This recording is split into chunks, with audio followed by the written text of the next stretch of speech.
محمد اسماعیل اور آپ دیکھ رہے ہیں خیرت چینل۔ اس چینل کو بنانے کا مقصد کیا ہے، تھوڑا سا اس کا انٹروڈکشن میں کرانا چاہتا ہوں، اور اس کا نام کیوں رکھا گیا خیرت۔ خیرت فارسی زبان کا لفظ ہے۔ خیرت کے معنی ہیں عقل و دانش، وزڈم، غور و فکر کرنا، اور ہم آپ کو ایک ایسی آپ کے سامنے گفتگو رکھنا چاہتے ہیں کہ آپ میں غور و فکر کا مادہ پیدا ہو۔ ہمارا مقصد آپ کی سوچ کو بدلنا نہیں ہے، ہمارا مقصد آپ میں غور و فکر کا مادہ پیدا کرنا ہے، تحقیق کا مادہ پیدا کرنا ہے، تاکہ آپ خود غور و فکر کرنے والے بن جائیں، سوچنے والے بن جائیں اور چیزوں کو سمجھنے والے بن جائیں، آپ اپنے دماغ سے کام لینے والے بن جائیں۔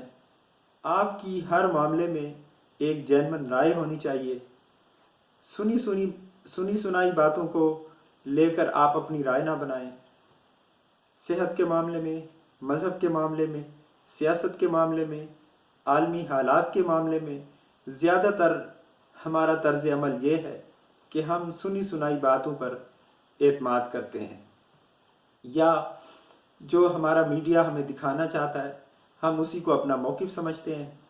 جو اینکرز یا یوٹیوبرز یا اس طرح کے دیگر لوگ ہمارا موقف یا ہماری رائے بنانا چاہتے ہیں، ہم وہی رائے بنا لیتے ہیں، اسی کو ٹھیک سمجھتے ہیں، اور اس کے بارے میں ہم کوئی تحقیق نہیں کرتے، کوئی غور و فکر نہیں کرتے، اور مذہب کے نام پر، سیاست کے نام پر یا عالمی حالات کے نام پر کوئی بھی مواد ہمارے سامنے آتا ہے تو ہم اس کو من و عن تسلیم کر لیتے ہیں، اور کسی قسم کی کراس کویسچن نہیں کرتے، اس پر کوئی سوال نہیں اٹھاتے۔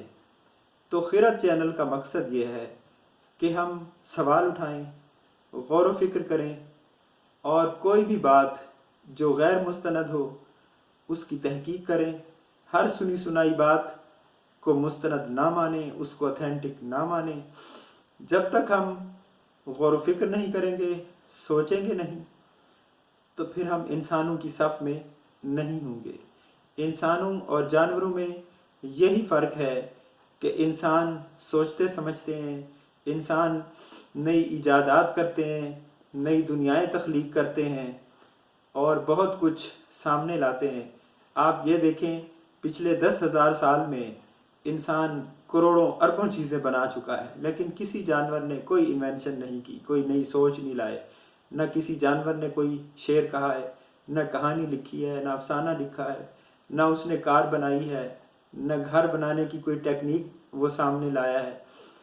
تو ہمارے اس چینل کا مقصد یہ ہے کہ ہم انسان ایسے بنیں جیسا کہ انسان بننے کا حق ہے، اور ہمارے اندر وہ مادہ پیدا ہو جائے جو ہمارے اندر غور و فکر پیدا کرے، تحقیق پیدا کرے۔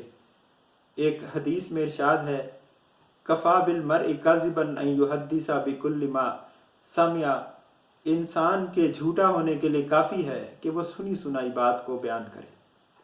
اور یہ ہمارا قومی وتیرہ بن چکا ہے، شعار بن چکا ہے، طریقہ بن چکا ہے کہ ہم سنی سنائی باتوں کو بیان کرتے ہیں اور اسی پر ایمان رکھتے ہیں، اس کو اتھینٹک مانتے ہیں، اس کو مستند مانتے ہیں۔ ہم نے کبھی غور و فکر کی ضرورت محسوس نہیں کی۔ کوئی بھی شخص جو ہمیں آ کے کہتا ہے کہ یہ بات خدا نے فرمائی ہے، یہ حدیث میں آیا ہے، ہم کبھی بھی ان سے پوچھتے نہیں ہیں کہ کیا واقعی ایسا ہی ہے، یہ حدیث کہاں پر ہے، اس آیت کا حوالہ کیا ہے، ہم اس کو کبھی بھی معلوم نہیں کرتے۔ تو یہ خیرت چینل کا مقصد ہے۔ انشاءاللہ ہم آپ کے سامنے بہت ساری ویڈیوز لائیں گے جو آپ کے اندر غور و فکر کی صلاحیت کو پیدا کریں گی۔